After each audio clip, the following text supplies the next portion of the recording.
ಎಲ್ರಿಗೂ ಯುಗಾದಿ ಹಬ್ಬದ ಶುಭಾಶಯಗಳು. ನಾನಿವತ್ತು ಯುಗಾದಿ ಹಬ್ಬಕ್ಕೆ ನಮ್ಮನೆಯಲ್ಲಿ ಏನೇನು ಅಡುಗೆಗಳನ್ನ ಮಾಡಿದ್ದೀನಿ ಅಂತ ಹೇಳಿ ವಿಡಿಯೋದಲ್ಲಿ ನೋಡ್ಕೊಳ್ಳಿ.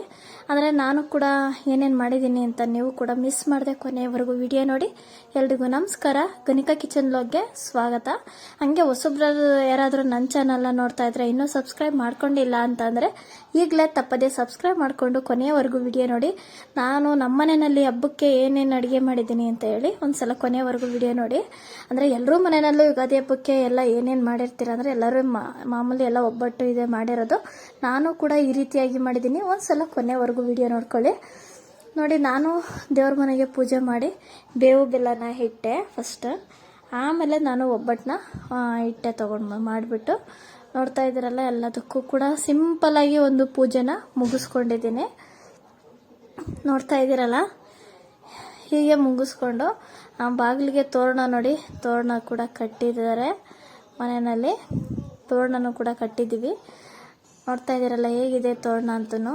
ನಾನು ರಂಗೋಲಿನ ತುಂಬ ಸಿಂಪಲ್ಲಾಗಿ ಇಷ್ಟೇ ಚಿಕ್ಕದಾಗಿ ಬಿಡಿಸ್ದೆ.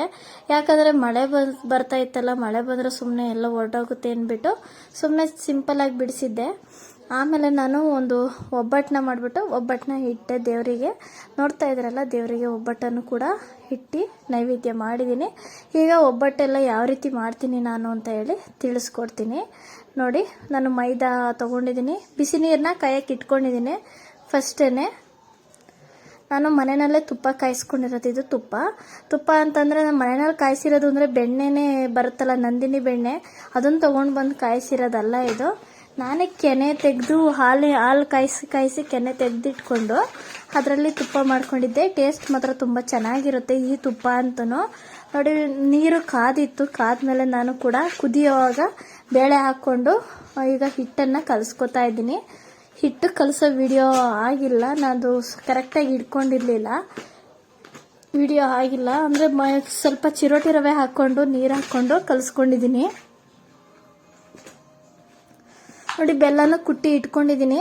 ನಾನು ಬೆಲ್ಲ ಸ್ವಲ್ಪ ಅದೇ ಕರಿ ಬೆಲ್ಲ ಬರುತ್ತಲ್ಲ, ಅದನ್ನು ತೊಗೊಂಡಿದ್ದೀನಿ ಬೆಲ್ಲ. ಹಾಗಾಗಿ ಸ್ವಲ್ಪ ಹೂರ್ಣ ಕಲರ್ ಬರುತ್ತೆ, ಆ ರೀತಿ ಬಂದಿತ್ತು. ನೋಡಿ, ಬೇಳೆ ಕೂಡ ಕರೆಕ್ಟಾಗಿ ಬೆಂದಿದೆ.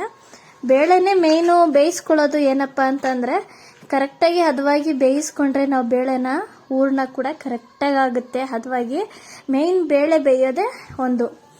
ಬೇಳೆ ಬೇಯೋವಾಗ ಕರೆಕ್ಟಾಗಿ ನಾವು ನೋಡಿಕೊಂಡ್ರೆ ಕರೆಕ್ಟಾಗಿ ಹೂರ್ಣ ರೆಡಿ ಆಗುತ್ತೆ.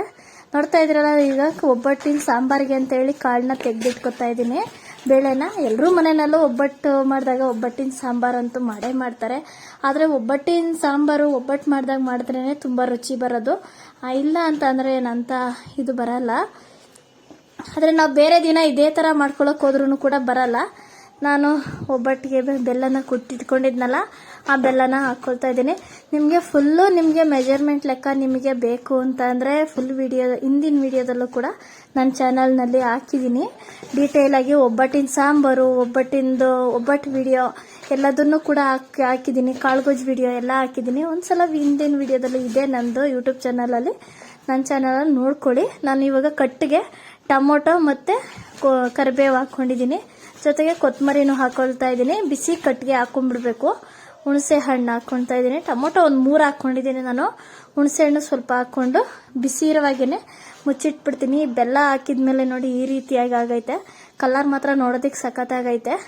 ಕಾಯಿ ತುರಿದ್ಬಿಟ್ಟು ಹಾಕ್ಕೊಳ್ತಾ ಇದ್ದೀನಿ. ನಾನು ಚಿಕ್ಕದಾದರೆ 3 ಹೋಳು ತೊಗೊಂಡಿದ್ದೀನಿ. ದೊಡ್ಡ ಹೋಳಾದರೆ ಏನಿಲ್ಲ ಅಂತಂದ್ರೆ ನಿಮಗೆ 2 ಹೋಳಾದರೆ ಸಾಕಾಗ್ಬಿಡುತ್ತೆ. ಇಲ್ಲಾಂದ್ರೆ ಇನ್ನೂ 1 ಹೋಳು ಎಕ್ಸ್ಟ್ರಾನು ಹಾಕ್ಕೊಳ್ಬೋದು, ಏನಿಲ್ಲ ಅಂಥದ್ದೇನಿಲ್ಲ. ಈಗ ಕಾಯಿ ತುರಿ ಹಾಕಿದ ಮೇಲೆ ಕೂಡ ಚೆನ್ನಾಗಿ ತಿರುಗಿಸ್ಕೊತೀನಿ. ಕಾಯಿ ತುರಿಗೆ ನಾನು ಏಲಕ್ಕಿ ಏನು ಗೊತ್ತಾ, ಬೆಲ್ಲ ಕುಟ್ಟಿದ್ನಲ್ಲ ಅದ್ರ ಮೇಲೆ ಹಾಕಿದ್ದೆ. ನಾನು ಕುಟ್ಬಿಟ್ಟು ಏಲಕ್ಕಿನೂ ಕೂಡ ಕುಟ್ಟಿ ಹಾಕಿದ್ದೆ. ಎಲ್ಲ ಸೇರಿ ಘಮ ಅಂತ ಬರೋವರೆಗೂ ಕೂಡ ಮಿಕ್ಸ್ ಮಾಡಬೇಕು ಚೆನ್ನಾಗಿ. ನೋಡ್ತಾ ಇದ್ದೀರಲ್ಲ, ಹೀಗೆ ಚೆನ್ನಾಗಿ ನಾನು ಬೇಯಿಸ್ಕೊಳ್ತೀನಿ ಚೆನ್ನಾಗಿ. ಅದಾದಮೇಲೆ ನಾನು ಒಂದು ಗ್ರೈಂಡ್ರ್ ತೊಗೊಂಡಿದ್ದೀನಿ. ಗ್ರೈಂಡ್ರಲ್ಲಿ ಹಾಕ್ಕೊಂಡು ರುಬ್ಕೊತಾ ಇದ್ದೀನಿ. ಗ್ರೈಂಡ್ರಲ್ಲಿ ರುಬ್ಬೋದ್ರಿಂದ ಬೇಗ ಆಗೋಗ್ಬಿಡುತ್ತೆ. ನಾವಿಷ್ಟನ್ನು ರುಬ್ಕೊಳ್ಳುವಾಗ ಏನಿಲ್ಲ ಅಂದ್ರೆ ಮಿಕ್ಸಿ ಜಾರಲ್ಲಿ ರುಬ್ಬಬೇಕು ಅಂದರೆ ಸ್ವಲ್ಪ ರಿಸ್ಕೇ ಆಗೋಗುತ್ತೆ. ನಾನಂತೂ ಗ್ರೈಂಡ್ರಲ್ಲಿ ಹಾಕ್ಬಿಟ್ಟಿರ್ತೀನಿ, ಬೇಗ 10 ನಿಮಿಷದಲ್ಲಿ ಆಲೆ 10 ನಿಮಿಷ ಅಷ್ಟೇ ಆಗೋದು, ಅಷ್ಟರಲ್ಲಿ ಆಗೋಗುತ್ತೆ. ನೋಡಿ ಇದೇ ತಪ್ಪಲೆನಲ್ಲಿ ನಾನು ಸಾಂಬಾರು ಕೂಡಿಸ್ಕೊಳ್ತೀನಿ, ಹಂಗಾಗಿ ಅದಕ್ಕೆ ಹಂಗೆ ಇಟ್ಟಿದ್ದೀನಿ. ಅವಾಗ ಅದೆಲ್ಲ ಅಂಟ್ಕೊಂಡಿರುತ್ತಲ್ಲ ಬೇಳೆದು ಮತ್ತು ಬೆಲ್ಲ ಕಾಯಿದು ಅದೆಲ್ಲ, ಅವಾಗ ಟೇಸ್ಟ್ ಚೆನ್ನಾಗಿ ಬರುತ್ತೆ ಸಾಂಬಾರು ಅಂತ ಹೇಳಿ ಅದೇ ಪಾತ್ರೆಗೆ ಮಾಡ್ಕೊತೀನಿ ನಾನು. ನೋಡಿ ಆಲೆ ಹೂರ್ಣದ ಹಾಕಿದ ತಕ್ಷಣನೇ ಕರೆಕ್ಟಾಗಿ ಹದವಾಗಿ ಬೇಳೆ ಬೆಂದಿದ್ರೆ ನೋಡಿ ನೀಟಾಗಿ ಹೂರ್ಣ ರೆಡಿಯಾಗಿ ಹೋಗುತ್ತೆ. ನೋಡ್ತಾ ಇದ್ದೀರಲ್ಲ ಎಷ್ಟು ಚೆನ್ನಾಗಿ ಹೂರ್ಣ ಆಗುತ್ತೆ ಅಂದರೆ ಅಷ್ಟು ಚೆನ್ನಾಗಾಗುತ್ತೆ. ಈಗ ಒಬ್ಬಟ್ಟು ತಟ್ಟೋದಕ್ಕೆ ಅಂತ ಹೇಳಿ ನಾನು ರೆಡಿ ಮಾಡ್ಕೊಳ್ತಾ ಇದ್ದೀನಿ. ಕವರು ಮತ್ತೆಲ್ಲ ಹಾಕ್ಕೊಂಡು, ಅಂದರೆ ಒಬ್ಬಟ್ಟು ತಟ್ಟ ಕವರೇ ತೊಗೊಂಡಿದ್ದೀನಿ, ಇಲ್ಲ ಅಂದರೆ ಎಣ್ಣೆ ಕವರ್ನೇ ಹಾಕ್ಕೊಂಡು ತಟ್ಕೊಳ್ಬೋದು. ನೋಡಿ ಹೂರ್ಣ ನೋಡಿ ಎಷ್ಟು ಚೆನ್ನಾಗಿ ಬಂದೈತೆ ಅಂದರೆ ಅಷ್ಟು ಚೆನ್ನಾಗೈತೆ, ಕರೆಕ್ಟಾಗಿ ಆಗೈತೆ ಹೂರ್ಣ ಅಂತೂ. ನಾವು ಬೇಳೆ ಬೇಯಿಸೋದ್ರ ಮೇಲೆ ಬರುತ್ತೆ ಅಷ್ಟೇ. ಎಲ್ಲರೂ ಮನೆಯಲ್ಲೂ ಒಬ್ಬಟ್ಟು, ಕಾಳುಗೊಜ್ಜು, ಚಿತ್ರಾನ್ನ ಇದೇ ಥರ ಎಲ್ಲರೂ ಮನೆಯಲ್ಲೂ ಮಾಡೇ ಮಾಡ್ತಾರೆ. ಆದರೆ ನಮ್ಮ ಮನೆದು ಈ ಥರ ಅಂತೇಳಿ ನಮ್ಮ ಮನೆದು ವ್ಲಾಗ್ನ ಹಾಕ್ತಾ ಇರೋದು ನಾನಿವತ್ತು, ಯುಗಾದಿ ಹಬ್ಬದ ವ್ಲಾಗು. ಹಂಗೆ ಯಾರಾದರೂ ಸಬ್ಸ್ಕ್ರೈಬ್ ಮಾಡ್ಕೊಂಡಿಲ್ಲ ಅಂದರೆ ಈಗಲೇ ತಪ್ಪದೆ ಸಬ್ಸ್ಕ್ರೈಬ್ ಮಾಡ್ಕೊಳ್ಳಿ. ನೋಡಿ ನಾನಂತೂ ಈ ಕವರ್ ಇಲ್ಲ ಅಂದರೆ ನನಗೆ ಒಬ್ಬಟ್ಟು ಮಾಡೋಕ್ಕೆ ಬರಲ್ಲ, ಈ ತಟ್ಟಕ್ಕೆ ಬರಲ್ಲ, ಇಷ್ಟು ತೆಳುವಾಗಿ ನನಗೆ ಮಾಡೋಕ್ಕೆ ಬರಲ್ಲ. ಹಾಗಾಗಿ ನಾನಂತೂ ಈ ಒಬ್ಬಟ್ಟು ಮಾಡೋವಾಗಂತೂ ನನಗೆ ಈ ಕವರ್ ಇಲ್ಲ ಅಂತ ಅಂದ್ರೆ ಆಗೋದೇ ಇಲ್ಲ. ನೋಡ್ತಾ ಇದ್ದೀರಲ್ಲ, ಈ ಕವರ್ನಂತೂ ನಾನು ಕಟ್ ಮಾಡಿ ಫಸ್ಟೇ ರೆಡಿ ಮಾಡಿ ಇಟ್ಕೊಂಡ್ಬಿಡ್ತೀನಿ. ಒಬ್ಬಟ್ಟಿನ ಮೇಲೆ ಆ ಕವರ್ನ ಹಾಕೊಂಡ್ಬಿಟ್ರೆ ಬೇಗ ಬೇಗ ಮಾಡ್ಕೊಳ್ಬೋದು ಅಂತ ಹೇಳಿ. ನೋಡ್ತಾ ಇದ್ದೀರಲ್ಲ, ಒಂದು ಹೆಂಚು ಕೂಡ ಕಾಯಕ್ಕೆ ಇಟ್ಕೊಂಡಿದ್ದೀನಿ. ನೀವು ಬೇಕಿದ್ರೆ ತವಾದ ಮೇಲೆ ಹಾಕ್ಕೊಳ್ಬೋದು, ಯಾವ್ದ್ರ ಮೇಲಾದರೂ ಹಾಕ್ಕೊಳ್ಬೋದು. ನಾನಿವಾಗ ಎಣ್ಣೆ ಹಾಕ್ಕೊಂಬಿಟ್ಟೆ, ಎಣ್ಣೆ ಹಾಕ್ಕೊಂಡು ಸ್ವಲ್ಪ ತಳಕ್ಕೆ ಹಂಗಾದ್ರೂ ಹಾಕ್ಕೊಳ್ಬೋದು, ಇಲ್ಲ ಹಂಗೆ ಕೂಡ ಹಾಕ್ಕೊಳ್ಬೋದು. ಹೀಗೆ ಒಬ್ಬಟ್ಟನ್ನ ಅದ್ರ ಮೇಲೆ ಹಾಕ್ಬಿಟ್ಟು ನೀಟಾಗಿ ನಿಧಾನವಾಗಿ ಬಿಡಿಸ್ಕೊಳ್ಬೇಕು. ಬಿಡಿಸ್ಕೊಂಡ್ಮೇಲೆ ಎರಡೂ ಕಡೆ ಬೇಯಿಸ್ಕೊಳ್ಬೇಕು ನಿಧಾನವಾಗಿ. ಗೊತ್ತಾಗ್ತಾಯ್ತಲ್ಲ, ಈ ರೀತಿಯಾಗಿ ಮಾಡ್ಕೊಳ್ಬೋದು. ಒಬ್ಬಟ್ಟಂತೂ ಸಖತ್ತಾಗಿ ತೆಳುವಾಗಿ ನೋಡ್ತಾ ಇದ್ರಲ್ಲ ಎಷ್ಟು ಚೆನ್ನಾಗಿ ಬಂತು, ತುಂಬ ಚೆನ್ನಾಗಿ ಬಂತು. ಒಬ್ಬಟ್ಟು ಕೆಲವೊಬ್ಬರು ಮಾಡೋದಂತೂ ತುಂಬ ಕಷ್ಟ, ತುಂಬ ರಿಸ್ಕು ಅಂತಾರೆ. ನೋಡಿ ಇಷ್ಟೇ ಈಸಿ ಒಬ್ಬಟ್ಟು ಮಾಡೋದಂತೂ, ತುಂಬ ಅಂದರೆ ತುಂಬ ಈಸಿ, ಏನಂತ ಕಷ್ಟನೂ ಇಲ್ಲ ಏನೂ ಇಲ್ಲ. ನೋಡ್ತಾ ಇದ್ರಲ್ಲ, ಒಬ್ಬಟ್ಟು ಕೂಡ ರೆಡಿ ಮಾಡಿಕೊಂಡೆ. ನಾನು ಈಗ ತುಪ್ಪ ಕೂಡ ಹಾಕ್ಕೊಳ್ತಾ ಇದ್ದೀನಿ. ನಾನು ಮನೆಯಲ್ಲಿ ಮಾಡ್ಕೊಂಡಿರೋ ತುಪ್ಪನೇ ಹಾಕ್ಕೊಳ್ತಾ ಇದ್ದೀನಿ. ತುಪ್ಪ ಟೇಸ್ಟ್ ಅಂತೂ ಸಖತ್ತಾಗಿರುತ್ತೆ, ತುಂಬ ಚೆನ್ನಾಗಿತ್ತು ಮಾತ್ರ. ಇವಾಗ ಒಬ್ಬಟ್ಟಂತೂ ರೆಡಿ ಆಯಿತು. ಅದಾದಮೇಲೆ ಒಬ್ಬಟ್ಟಿಂದಾದಮೇಲೆ ನಾನು ಕಾಳುಗೊಜ್ಜು ಮತ್ತು ಸಾಂಬಾರು ಮಾಡಬೇಕಲ್ಲ, ಅದಕ್ಕೆ ನಾನು ಇಟ್ಕೊಂಡಿದ್ದೀನಿ. ಒಂದು ಬಾಣಲಿ ಮತ್ತು ಒಂದು ಕುಕ್ಕರ್ನ ತೊಗೊಂಡಿದ್ದೀನಿ. ಬಾಣಲಿ ಏನಪ್ಪ ಅಂತಂದರೆ ಸಾಂಬಾರಿಗೆಲ್ಲ ಹುರ್ಕೋಬೇಕಲ್ಲ, ಅದಕ್ಕೆ ಈ ಕುಕ್ಕರ್ನಲ್ಲಿ ಈಗ ಎಣ್ಣೆ ಹಾಕ್ಕೊಂಡಿದ್ದೀನಿ ಕಾಳುಗೊಜ್ಜು ಮಾಡೋದಕ್ಕೆ ಅಂತ ಹೇಳಿ. ಕಾಳುಗೊಜ್ಜು ನಾನು ಮಾಡೋದು ಯಾವುದು ಅಂತಂದರೆ ಅವರೆಕಾಳು ಮತ್ತು ಹೂಕೋಸನ್ನ ಮತ್ತು ಆಲೂಗೆಡ್ಡೆ ಇಷ್ಟನ್ನು ಹಾಕ್ಕೊಂಡು ಮಾಡ್ತಾಯಿದ್ದೀನಿ. ಈಗ ಇಷ್ಟು ಹಾಕ್ಬಿಟ್ಟು ಎಣ್ಣೆ ಒಗ್ಗರಣೆನಲ್ಲಿ ಫ್ರೈ ಮಾಡ್ಕೊತೀನಿ. ಇದಕ್ಕೆ ನೀವು ಬೇಕಿದ್ರೆ ತರಕಾರಿಗಳನ್ನೆಲ್ಲ ಹಾಕ್ಕೊಳ್ಬೋದು. ನಾನು ಇದನ್ನು ಮಾತ್ರ ಹಾಕ್ಕೊಳ್ತಾ ಇದ್ದೀನಿ. ನೋಡಿ ಈರುಳ್ಳಿ ಜೊತೆಗೆ ಕಾಯಿ, ಕೊತ್ತಂಬರಿ, ಕರಿಬೇವು ಹಾಕೋತಾ ಇದ್ದೀನಿ ಹುರಿಯೋದಕ್ಕೆ. ಅಷ್ಟರಲ್ಲಿ ನನ್ನ ಮಕ್ಕಳು ಕೂಡ ಆಟ ಆಡೋಕ್ಕೆ ಅಂತೇಳಿ ಹೋಗ್ತಾ ಇದ್ರು. ನೋಡಿ ನನ್ನ ಮಕ್ಕಳು ಕೂಡ ಈ ರೀತಿಯಾಗಿ ರೆಡಿಯಾಗಿದ್ದಾರೆ. ಅವರು ಹಬ್ಬಕ್ಕೆ ಅಂತೇಳಿ ಅವರಿಬ್ಬರನ್ನು ಕಳಿಸ್ಕೊಟ್ಬಿಟ್ಟು ಬಂದು ನಾನು ಮತ್ತೆ ಕಂಟಿನ್ಯೂ ಮಾಡಿಕೊಂಡೆ ಅಡುಗೆ ಮಾಡೋದಕ್ಕೆ ಅಂತ ಹೇಳಿ. ಇವಾಗ ನಾನು ನೋಡಿ ಬೆಳ್ಳುಳ್ಳಿ ಹಾಕೋತಾ ಇದ್ದೀನಿ. ಒಂದು ಹಿಡಿಯಷ್ಟು ಬೆಳ್ಳುಳ್ಳಿ ಒಂದು ಸ್ವಲ್ಪ ಹಾಕ್ಕೊಳ್ತಾ ಇದ್ದೀನಿ ಸಾಂಬಾರಿಗೆ ಅಂತೇಳಿ. ಸ್ವಲ್ಪ ಜೀರಿಗೆ, ಸ್ವಲ್ಪ ಮೆಣಸು, ನೋಡಿ ಕೊತ್ತಂಬರಿ, ಕರಿಬೇವು ಇಷ್ಟಿಷ್ಟು, ಸ್ವಲ್ಪ ಕಾಯಿ ತುರಿ ಹುರಿಯೋದಕ್ಕೆ ಅಂತ ಹೇಳಿ. ನೋಡಿ ರುಬ್ಬೋದಕ್ಕೆಲ್ಲ ಹಾಕಿರ್ತೀವಲ್ಲ, ಹಾಗಾಗಿ ಇಷ್ಟು ಹಾಕ್ಕೊಳೋದು. ನೋಡ್ತಾ ಇದ್ದೀರಲ್ಲ, ಇಷ್ಟು ಹಾಕ್ಕೊಂಡು ಹುರ್ಕೋತೀನಿ ಚೆನ್ನಾಗಿ. ಇವಾಗ ಇದು ಕಾಳುಗೊಜ್ಜಿಗೆ ನಾನು ಉಪ್ಪು ಹಾಕ್ಕೊಳ್ತಾ ಇದ್ದೀನಿ. ಇದಕ್ಕೆ ಮಸಾಲೆ ಏನಪ್ಪ ಅಂತಂದರೆ ನಾನು ಕಾಯಿ, ಟೊಮೊಟೊ, ಆಮೇಲೆ ಮತ್ತು ಧನಿಯಾ ಪುಡಿ, ಮೆಣಸಿನ್ಕಾಯಿ ಪುಡಿ, ಚಕ್ಕೆ, ಲವಂಗ, ಶುಂಠಿ ಜೊತೆಗೆ ಸ್ವಲ್ಪ ಗಸಗಸೆ, ಸ್ವಲ್ಪ ಕೊತ್ತಂಬರಿ ಇಷ್ಟನ್ನು ಕೂಡ ಹಾಕ್ಕೊಂಡು ರುಬ್ಕೊಳ್ತೀನಿ. ಈರುಳ್ಳಿ, ಬೆಳ್ಳುಳ್ಳಿ ಇದಿಷ್ಟು ಕೂಡ ಹಾಕ್ಕೊಂಡು ರುಬ್ಕೊಂಡಿರ್ತೀನಿ. ಧನಿಯಾ ಪುಡಿ, ಮೆಣಸಿನ್ಕಾಯಿ ಪುಡಿ ಇವೆಲ್ಲ ಹಾಕ್ಕೊಂಡು ಅರಿಶಿನ ಪುಡಿ ಹಾಕ್ಕೊಂಡು ರುಬ್ಬಿ ಸೇರಿಸ್ಕೊತಾ ಇದ್ದೀನಿ. ನಿಮಗೆ ಇನ್ನೂ ಡೀಟೇಲಾಗಿ ಬೇಕು ಅಂತಂದರೆ ಹಿಂದಿನ ವಿಡಿಯೋದಲ್ಲೆಲ್ಲ ಹಾಕಿದ್ದೀನಿ ವಿಡಿಯೋ, ಅದನ್ನು ನೋಡಿ ಚೆಕ್ ಮಾಡ್ಕೊಳ್ಳಿ, ಗೊತ್ತಾಗುತ್ತೆ. ನೀರು ಸ್ವಲ್ಪ ಹಾಕ್ಕೊಂಬಿಟ್ಟು ಮಿಕ್ಸ್ ಮಾಡಿ ಕ್ಯಾಪ್ ಕ್ಲೋಸ್ ಮಾಡಿಬಿಡ್ತೀನಿ. ಒಂದು 3 ರಿಂದ 4 ವಿಷಲ್ ಕೂಗಿಸ್ಕೊಂಡ್ಬಿಡ್ತೀನಿ. ಅಷ್ಟರಲ್ಲಿ ಇವಾಗ ನಾನು ಇದನ್ನು ಕೂಡ ಹುರಿದಿದ್ದಾದಮೇಲೆ ಹುರ್ಕೊಂಡು ನಾನೊಂದು ಜಾರ್ಗೆ ಹಾಕ್ಕೊಂಡು ರುಬ್ಕೊಂಡು ಸಾಂಬಾರಿಗೆ ಕೂಡಿಸ್ಕೊತೀನಿ. ಅದೇ ಬಾಣಲಿಗೆ ನಾನು ಒಂದು ಸ್ವಲ್ಪ ಎಣ್ಣೆನ ಹಾಕ್ಕೊಂಡು ಒಗ್ಗರಣೆಗೆ ರೆಡಿ ಮಾಡ್ಕೊತಾ ಇದ್ದೀನಿ. ನೋಡ್ತಾ ಇದ್ರಲ್ಲ, ಒಗ್ಗರಣೆಗೆ ಇನ್ನೇನಿಲ್ಲ, ಒಂದು ಸ್ವಲ್ಪ ಸಾಸಿವೆ ಹಾಕ್ಕೊಳ್ತೀನಿ. ಎಣ್ಣೆ ಕಾದ್ಮೇಲೆ ಸಾಸಿವೆ ಹಾಕ್ಕೊಂಡು ಸಾಸಿವೆ ಆದಮೇಲೆ ಮಾಮೂಲಿ ಚಟಪಟ ಅಂತ ಸಿಡಿದ್ಮೇಲೆ ಕರಿಬೇವಿನ ಸೊಪ್ಪು ಸ್ವಲ್ಪ ಬ್ಯಾಡಗಿ ಹಾಕ್ಕೊಳ್ತೀನಿ. ನೋಡ್ತಾ ಇದ್ದೀರಲ್ಲ, ಇದು ಒಂದು ಪಾತ್ರೆನಲ್ಲಿ ನಾನು ನೆನೆಸಿಟ್ಟಿದ್ದೆ ಫಸ್ಟೇ. ಟೊಮೊಟೊ ಮತ್ತು ಕರಿಬೇವು, ಕೊತ್ತಂಬರಿ ಇದನ್ನೆಲ್ಲ ಹಾಕ್ಕೊಂಡು ಇಟ್ಕೊಂಡಿದ್ದೆ ಫಸ್ಟೇ ನಾನೇ. ಈ ಟೊಮೊಟೊ ಮತ್ತು ಹುಣಸೆಹಣ್ಣು ಅದೆಲ್ಲದನ್ನು ಕೂಡ ಎತ್ಕೊಂಡು ನಾನು ರುಬ್ಕೊಳ್ತೀನಿ. ಒಗ್ಗರಣೆ ಹಾಕಿರೋದನ್ನು ಕೂಡ ಫಸ್ಟ್ ಒಂದು ಸೈಡ್ಗೆ ಎತ್ತಿಟ್ಬಿಟ್ಟು ಆಮೇಲೆ ಇದನ್ನೆಲ್ಲ ಎತ್ಕೊಳ್ತೀನಿ. ನೋಡಿ, ಅದೆಲ್ಲ ಕೊತ್ತಂಬರಿ ಸೊಪ್ಪಿಂದೆಲ್ಲ ತೇಲ್ತಾ ಇರೋದಾಮೇಲೆ ಏನು ಅಂದ್ಕೊಳ್ಳೋಂಗಿಲ್ಲ ಆಯಿತಾ. ಹೀಗೆ ಟೊಮೊಟೊ ಒಂದು 3 ಟೊಮೊಟೊ ಹಾಕಿದ್ದೆ ಅಂತ ಹೇಳಿದ್ನಲ್ವ, ಟೊಮೊಟೊನು ಕೂಡ ಎತ್ಕೊಂಡು ನೆಂದಿರುತ್ತೆ. ಚೆನ್ನಾಗಿ ಕುದಿಯೋ ಕಟ್ಟಲ್ಲಿ ಹಾಕಿ ನೆನೆಯಕ್ಕೆ ಇಟ್ಟಿದ್ನಲ್ಲ, ಚೆನ್ನಾಗಿ ನೆಂದಿತ್ತು. ಅದ್ರ ಕೊತ್ತಂಬರಿ ಕರಿಬೇವಿಂದೊಳ್ಳೆ ಘಮ ಎಲ್ಲ ಚೆನ್ನಾಗಿ ಬಿಟ್ಟಿರುತ್ತೆ, ಒಳ್ಳೆ ಸಖತ್ತಾಗಿರುತ್ತೆ. ಈ ಒಬ್ಬಟ್ಟು ಸಾಂಬಾರು ಅಂತೂ ಸೂಪರ್ ಅಂತಲೇ ಹೇಳ್ಬೋದು. ಈ ಒಬ್ಬಟ್ಟು ಮಾಡಿದಾಗ್ಲೇ ಚೆನ್ನಾಗಿರೋದು ಇದು ಒಬ್ಬಟ್ಟಿನ ಸಾಂಬಾರು ಅಂತಲೂ. ನೋಡಿ, ಇದಕ್ಕೆಲ್ಲ ಹುಣಸೆಹಣ್ಣು ಇದರಲ್ಲಿ ನೆನೆಸಿರ್ತೀವಲ್ಲ ಈ ಕಟ್ಟಲ್ಲಿ, ಅದನ್ನು ಹುಡ್ಕೊಂಡು ಎತ್ಕೊಳ್ಳೋದೇ ಒಂದು ರಿಸ್ಕ್ ಅಂತ ಹೇಳ್ಬೋದು. ಎಲ್ಲ ಹುಡ್ಕೊಂಡು ಎತ್ಕೊಂಡು ರುಬ್ಕೊಂಡು ಈ ಪಾತ್ರೆನಲ್ಲಿ, ಇದೇ ಪಾತ್ರೆ ನಾನು ಹೇಳಿದ್ನಲ್ವಾ ಒಬ್ಬಟ್ಟು ಮಾಡಿದ್ನಲ್ಲ, ಅದೆಲ್ಲ ಹೂರ್ಣ ರೆಡಿ ಮಾಡಿದ್ನಲ್ಲ, ಅದೇ ಪಾತ್ರೆಗೆ ಹಾಕ್ಬಿಟ್ಟು ನಾನು ಮಿಕ್ಸ್ ಮಾಡ್ಕೊತೀನಿ. ಅದರಲ್ಲೆಲ್ಲ ಹೂರ್ಣ ಇರುತ್ತೆ ಅಂತ ಹೇಳಿ. ಅದೇ ಸಾಂಬಾರ್ದು ಟೇಸ್ಟ್ ಕೊಡುತ್ತೆ. ಅದಕ್ಕೆ ಒಂದು ಕಡೆ ಅನ್ನ ಕೂಡ ಅಲ್ಲೇ ಕೂಗಿಸಿ ಇಟ್ಟಿದ್ದೀನಿ. ನಾನು ಸಾಂಬಾರಿಗೆ ಈ ಕಾಯಿ ಮತ್ತು ಬೇಳೆ ಎತ್ತಿಟ್ಟಿದ್ನಲ್ಲ, ಆ ಬೇಳೆ ಅದೆಲ್ಲದನ್ನು ಕೂಡ ಹಾಕ್ಬಿಟ್ಟು ರುಬ್ಬಿ ಇದರಲ್ಲಿ ಸೇರಿಸ್ಕೊಂಡ್ಬಿಡ್ತೀನಿ. ಒಂದು ಹದವಾಗಿ ನೀವು ಸಾಂಬಾರು ಮಾಡ್ಕೋಬೇಕಾಗತ್ತೆ. ಏನಪ್ಪ ಅಂತಂದರೆ ಒಂದು ಮೀಡಿಯಮ್ ಆಗಿ ಹದ ಮಾಡ್ಕೊಡ್ಬೇಕು. ಜಾಸ್ತಿ ತೀರಾ ಗಟ್ಟಿನೂ ಇರಬಾರ್ದು, ತೀರಾ ನೀರು ಥರನೂ ಇರಬಾರ್ದು, ಮೀಡಿಯಮ್ ಆಗಿರಬೇಕು. ರುಚಿಗೆ ತಕ್ಕಷ್ಟು ಉಪ್ಪು ಹಾಕ್ಕೊಂಡ್ಬಿಡ್ತೀನಿ. ಉಪ್ಪು ಖಾರ ಎಲ್ಲ ನಾನು ಖಾರಕ್ಕೆ ಏನಪ್ಪ ಅಂದರೆ ಬೇಳೆ ಸಾಂಬಾರು ಪುಡಿ ಹಾಕ್ಕೊಂಡು ನಾನು ರುಬ್ಬಿರೋದು. ನೀವು ಬೇಕಿದ್ರೆ ಮೆಣಸಿನ್ಕಾಯಿನೂ ಕೂಡ ಹಾಕ್ಕೊಳ್ಬೋದು, ಇಲ್ಲಾಂದರೆ ಇದು ಹಾಗೆ ಇರ್ಬೋದು. ಬೇಳೆ ಸಾರು ಪುಡಿ ಕೂಡ ಹಾಕ್ಕೊಳ್ಬೋದು. ನೋಡಿ, ತುಪ್ಪ ಕೂಡ ಹಾಕ್ಕೊಂಬಿಟ್ಟೆ, 1-2 ಸ್ಪೂನಷ್ಟು. ಒಗ್ಗರಣೆಗೆ ಬೇಕಿದ್ರೆ ತುಪ್ಪ ಹಾಕ್ಕೊಂಡೆ ಒಗ್ಗರಣೆ ಮಾಡ್ಕೊಳ್ಬೋದು.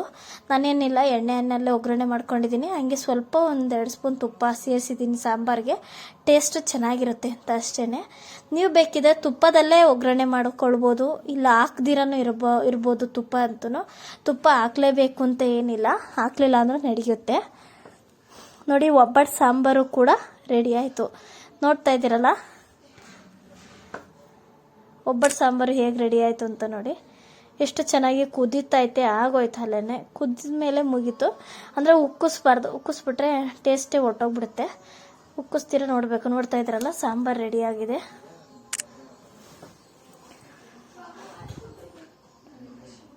ನೋಡಿ, ಈಗ ಸಾಂಬಾರು ಆಯಿತು. ಕಾಳುಗೊಜ್ಜು ಹೇಗಾಗೈತೆ ಅಂತ ಹೇಳಿ ತೋರಿಸ್ತೀನಿ. ಕಾಳುಗೊಜ್ಜನ್ನು ಕೂಡ ಓಪನ್ ಮಾಡ್ತೀನಿ. ಈರುಳ್ಳಿ ಕೂಡ ಒಂದು ಕಡೆ ಹಚ್ಕೋತಾ ಇದ್ದೆ ಚಿತ್ರಾನ್ನಕ್ಕೆ ಅಂತ. ನೋಡಿ, ಕಾಳುಗೊಜ್ಜು ಕೂಡ ಸಖತ್ತಾಗೈತೆ, ತುಂಬ ಚೆನ್ನಾಗಾಗಿತ್ತು. ಮಾತ್ರ ಟೇಸ್ಟ್ ಮಾತ್ರ ಸಖತ್ತಾಗಿತ್ತು. ನೀವು ಕೂಡ ಇದೇ ಥರ ನೀವು ಮಾಡ್ಕೊಳ್ಳಿ, ತುಂಬ ಚೆನ್ನಾಗಿದೆ ಟೇಸ್ಟ್ ಅಂತೂ. ಈಗ ಕಾಳುಗೊಜ್ಜು ರೆಡಿ ಆಯಿತು. ಒಬ್ಬಟ್ಟಿನ ಸಾಂಬಾರು ಕೂಡ ರೆಡಿ ಆಯಿತು. ಒಬ್ಬಟ್ಟಿಂದು ಆಯಿತು. ಇನ್ನೊಂದೇ ಒಂದು ಕೆಲಸ ಬಾಕಿ ಐತೆ. ಅದು ಏನಪ್ಪ ಅಂತಂದರೆ ಮಾವಿನಕಾಯಿ ಚಿತ್ರಾನ್ನ ಮಾಡಬೇಕು. ಇವತ್ತಂತೂ ಎಲ್ಲರೂ ಅದೇನೇ ಮಾಡೋದು, ಎಲ್ಲರೂ ಮನೆಯಲ್ಲೂ ಮಾವಿನಕಾಯಿ ಚಿತ್ರಾನ್ನನೇ ಮಾಡೋದು. ನಾನು ಯಾವ ರೀತಿ ಮಾಡ್ತೀನಿ ಅಂತ ಹೇಳಿ ಒಂದ್ಸಲ ವಿಡಿಯೋ ನೋಡ್ಕೊಂಡು ಬನ್ನಿ. ನೋಡ್ತಾ ಇದ್ದೀರಲ್ಲ, ಈಗ ನಾನೊಂದು ಬಾಣಲಿ ತೊಗೊಂಡು ಅದಕ್ಕೆ ಎಣ್ಣೆ ಹಾಕ್ಕೊಂಡಿದ್ದೀನಿ. ಎಣ್ಣೆ ಕಾದ್ಮೇಲೆ ಅದಕ್ಕೆ ಮೇಯ್ನ್ ಕಡಲೆ ಬೀಜ ಇರಲೇಬೇಕಲ್ವ. ಚಿತ್ರಾನ್ನ ತಿನ್ನೋದಕ್ಕಂತೂ ಕಡಲೆ ಬೀಜ ಇಲ್ಲ ಅಂತ ಅಂದರೆ ತಿನ್ನೋಕ್ಕೆ ಆಗಲ್ಲ. ಅದಕ್ಕೆ ಫಸ್ಟೇ ನಾನು ಕಡಲೆ ಬೀಜ ಹಾಕ್ಕೊಂಡು ತೇಲಿಸ್ಕೊಂಡ್ಬಿಡ್ತೀನಿ. ನಾನು ಸ್ವಲ್ಪ ಜಾಸ್ತಿನೇ ತೇಲಿಸಿ ಇಟ್ಕೊಳ್ತಾ ಇದ್ದೀನಿ. ಕಡಲೆ ಬೀಜ ಅಂತಂದರೆ ಎಲ್ರಿಗೂ ಜಾಸ್ತಿ, ಚಿತ್ರಾನ್ನ ಜೊತೆಗೆ ಕಡಲೆ ಬೀಜ ಜಾಸ್ತಿ ಎಲ್ರಿಗೂ ಬೇಕು. ಹಂಗಾಗಿ ತೇಲಿಸಿ ಎತ್ಕೊಂಡ್ಬಿಡ್ತೀನಿ ನಾನು. ಹಂಗೆ ತೇಲಿಸಿ ಅದರಲ್ಲೇ ಬಿಡಲ್ಲ. ಈ ಥರ ನೋಡಿ ಸಪ್ರೇಟು ತೆಕ್ಕೊಂಡ್ಬಿಡ್ತೀನಿ. ನೋಡ್ತಾ ಇದ್ದೀರಲ್ಲ, ಹೀಗೆ ಸಪ್ರೇಟ್ ತೆಕ್ಕೊಂಡಿದ್ದೀನಿ.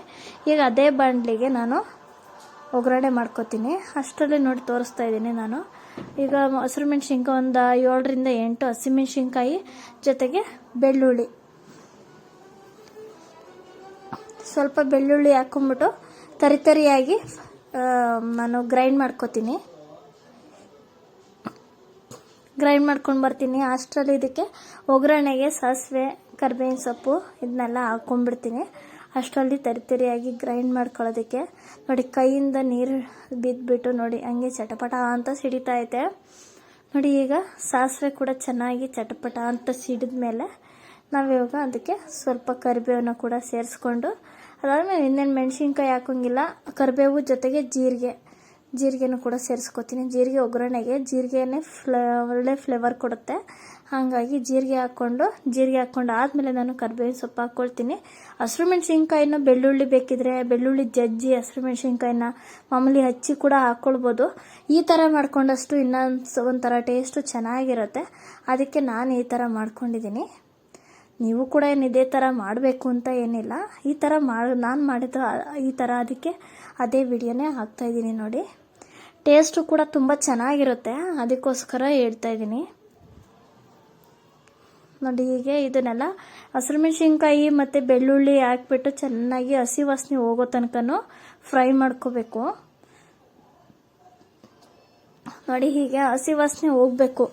ಹಸಿ ವಾಸನೆ ಹೋಗೋ ತನಕ ಚೆನ್ನಾಗಿ ಫ್ರೈ ಮಾಡ್ಕೊತೀನಿ ನಾನಂತೂ ನೋಡಿ. ನೀಟಾಗಿ ಫ್ರೈ ಮಾಡ್ಕೋಬೇಕು. ಚಿತ್ರಾನ್ನ ಎಲ್ಲರೂ ಕೂಡ ಒಬ್ಬೊಬ್ಬರು ಒಂದೊಂದು ರೀತಿಯಾಗಿ ಮಾಡ್ತಾರೆ, ಒಬ್ಬೊಬ್ಬರು ಒಂದೊಂದು ಥರನೂ ಕೂಡ ಮಾಡ್ತಾರೆ. ಆದ್ರೂ ಕೂಡ ಚಿತ್ರಾನ್ನ ಟೇಸ್ಟ್ ಚೆನ್ನಾಗಿರುತ್ತೆ ಈ ಥರ ಮಾಡ್ಕೊಂಡ್ರು. ನೋಡ್ತಾ ಇದ್ದೀರಲ್ಲ, ನಾನು ಈರುಳ್ಳಿನ ಇದರಲ್ಲಿ ಸೇರಿಸ್ಕೊತಾ ಇದ್ದೀನಿ. ಹಚ್ಚಿದ್ನಲ್ಲ ಹಂಗೆ ಮಣೆ ಮೇಲೆ ಹಂಗೆ ಅದನ್ನೇ ಸೇರಿಸ್ಕೊಂಡೆ ಎತ್ಕೊಂಡು ನೋಡ್ತಾ ಇದ್ದೀರಲ್ಲ. ಈಗ ಹಚ್ಚಿರೋ ಈರುಳ್ಳಿನ ಕೂಡ ಸೇರಿಸ್ಕೊಂಡು ಚೆನ್ನಾಗಿ ಫ್ರೈ ಮಾಡ್ಕೊತೀನಿ. ನೋಡ್ತಾ ಇದ್ದೀರಲ್ಲ, ಹೀಗೆ ನೀಟಾಗಿ ಎಣ್ಣೆ ಬಿಡೋವರೆಗೂ ಕೂಡ ಫ್ರೈ ಮಾಡ್ಕೋಬೇಕು. ಈರುಳ್ಳಿ ಎಲ್ಲ ಚೆನ್ನಾಗಿ ಫ್ರೈ ಆಗಬೇಕು. ಇದಕ್ಕೇನೆ ನಾನು ಉಪ್ಪು ರುಚಿಗೆ ತಕ್ಕಷ್ಟು ಉಪ್ಪನ್ನು ಸೇರಿಸ್ಕೊಂಡ್ಬಿಡ್ತೀನಿ. ಉಪ್ಪು ನೋಡಿಕೊಂಡು ನೀವೆಷ್ಟು ತಿಂತೀರಾ ಅಷ್ಟು ನೋಡ್ಕೊಂಡು ಹಾಕೊಳ್ಳಿ. ನಾನು ಇಷ್ಟ ಅಳತೆ ಅಂತ ಇಲ್ಲ, ಮಾಮೂಲಿ ಮೀಡಿಯಮ್ ಆಗಿ ಒಂದು ಅಂದಾಜು ಮೇಲೆ ಹಾಕ್ಕೊಳ್ತೀನಿ. 1-1.5 ಸ್ಪೂನಷ್ಟು ಬರುತ್ತೆ ನಾನು ಇವಾಗ ಹಾಕಿದ್ದಷ್ಟು ಉಪ್ಪು ನೋಡಿ. ಈಗ ಉಪ್ಪನ್ನ ಹಾಕೊಂಡ್ಬಿಟ್ಟು ಇದಕ್ಕೇನೆ ನಾನು ಅರಿಶಿನ ಕೂಡ ಹಾಕೊಂಡ್ಬಿಡ್ತೀನಿ ಹಿಂಗೆ ಒಗ್ಗರಣೆಗೆ. ಇದಷ್ಟು ಹಾಕೊಂಡ್ಬಿಟ್ಟು ನಾವು ಹಂಗೆ ಆರೋದಕ್ಕೆ ಅಂತೇಳಿ ಎತ್ತಿಟ್ಬಿಡ್ಬೇಕು.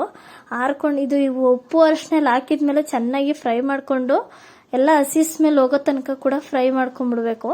ಈ ಚಿತ್ರಾನ್ನ ಮಾಡೋದಂತೂ ತುಂಬ ಬೇಗ ಆಗೋಗುತ್ತೆ, ಲೇಟೇನು ಹಿಡಿಯಲ್ಲ, ತುಂಬ ತಡನೂ ಆಗಲ್ಲ, ಬೇಗ ಮಾಡ್ಕೊಳ್ಬೋದು, ಜಾಸ್ತಿ ಏನು ಲೇಟ್ ಆಗಲ್ಲ ನೋಡಿ. ಈ ಥರ ಫ್ರೈ ಮಾಡಿಕೊಂಡು ಅಷ್ಟರಲ್ಲಿ ನಾನು ಮಾವಿನಕಾಯಿನ ತುರ್ಕೊಂಡ್ಬಿಡ್ತೀನಿ ನೋಡಿ. ಸ್ವಲ್ಪ ಲೈಟಾಗಿ ಮೇಲ್ಗಡೆ ಗ್ರೀನ್ ಕಲರ್ನ ತೆಗೆದುಬಿಟ್ಟು ನಾನು ತುರ್ಕೊಂಡು ತೊಗೊಂಬರ್ತೀನಿ. ಇದನ್ನ ಏನು ಗೊತ್ತಾ, ಇಷ್ಟೆಲ್ಲ ಫ್ರೈ ಆಗಿದ ತಕ್ಷಣ ಆಫ್ ಮಾಡಿಬಿಡ್ತೀನಿ ನಾನು. ಸ್ವಲ್ಪ ಕಾಯಿ ತುರಿನ ಹಾಕ್ಬಿಟ್ಟು ಆಫ್ ಮಾಡಿಬಿಡ್ತೀನಿ ನೋಡಿ. ಸ್ವಲ್ಪ ಜಾಸ್ತಿ ಏನು ಹಾಕಿಲ್ಲ, ಜಾಸ್ತಿ ಬೇಕು ಅನ್ನೋರು ಹಾಕ್ಕೊಳ್ಳಿ. ಅಂದರೆ ಇನ್ನೊಂದು ಒಗ್ಗರಣೆಗೆ ನೀವು ಕಡಲೆಬೇಳೆ ಉದ್ದಿನಬೇಳೆನೂ ಕೂಡ ಹಾಕ್ಕೊಳ್ಳಿ. ನಮ್ಮ ಮನೆಯಲ್ಲಿ ನಮಗೆ ಯಾರಿಗೂ ಇಷ್ಟ ಇಲ್ಲ ಅಂದ್ಬಿಟ್ಟು ನಾನು ಒಗ್ಗರಣೆಗೆ ಸಾಸಿವೆ ಜೀರಿಗೆ ಕರಿಬೇವು ಮಾತ್ರ ಹಾಕ್ಕೊಂಡೆ. ನೀವೆಲ್ಲ ಬೇಕಿದ್ರೆ ಕಡಲೆಬೇಳೆ ಉದ್ದಿನಬೇಳೆನೂ ಕೂಡ ಹಾಕ್ಕೊಂಡು ಫ್ರೈ ಮಾಡ್ಕೊಳ್ಳಿ. ನಾವು ನಮ್ಮ ಮನೇಲಿ ಯಾರಿಗೂ ಇಷ್ಟ ಇಲ್ಲ ಅಂದ್ಬಿಟ್ಟು ನಾನು ಹಾಕ್ಕೊಂಡಿಲ್ಲ ಅಷ್ಟೇ ನೋಡಿ. ಈಗ ಗೊಜ್ಜು ಸ್ವಲ್ಪ ತಣ್ಣಗಾದ್ಮೇಲೆ ನಾನು ನೋಡಿ ಮಾವಿನಕಾಯಿ ತುರಿನ ಸ್ವಲ್ಪ ಲೈಟಾಗಿ ಗ್ರೀನ್ ಕಲರ್ನ ತೆಗೆದಿದ್ದೆ.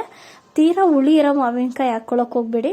ಸ್ವಲ್ಪ ಮೀಡಿಯಮ್ ಆಗಿ ಬರುತ್ತಲ್ಲ ಆ ಥರ, ಜಾಸ್ತಿ ಹುಳಿ ಇರಲ್ವಲ್ಲ ಆ ಥರ ಮಾವಿನಕಾಯಿ ಹಾಕ್ಕೊಳ್ಳಿ, ಅವಾಗೆ ತುಂಬ ಚೆನ್ನಾಗಿರುತ್ತೆ ಚಿತ್ರಾನ್ನ ನೋಡಿ. ಹೀಗೆ ಮಾವಿನಕಾಯಿನ ತುರಿದಿದ್ನಲ್ಲ ಅದನ್ನು ಕೂಡ ಹಾಕ್ಕೊಂಡು ಚೆನ್ನಾಗಿ ಮಿಕ್ಸ್ ಮಾಡಿಕೊಂಡೆ.